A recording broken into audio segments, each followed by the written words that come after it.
How to share other story to your story on Instagram without tag. Hi everybody, welcome back to the channel. So in today's video I'll simply guide you on how you can share other story to your story on Instagram without tag. So just make sure to watch the video till the end.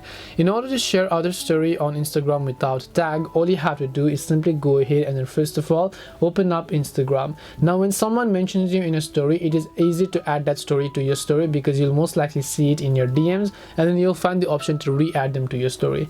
But let's say that there isn't a way that that person has basically tagged you, but still you want to share the story. The way you can do this is by, first of all, if it's a photo, then you can actually basically just take a screenshot, and then once you take a screenshot you should be able to add that to your own story. And if it's a video, you can simply do a screen recording. So just open up your screen recording tool over here, make sure to go ahead and then actually screen record it. Once you've screen recorded or screenshot it, just come back to your story, just select that specific screenshot tool over here and then just crop them, and you can also mention to let them know that you've reposted the story. This is the only way you can do it because I don't see any other way if you have not been tagged. So hope this video helped you. If it did help you, then make sure to leave a like and subscribe to the channel. If you have any questions, feel free to leave them down. Thank you for watching and see you in the next video.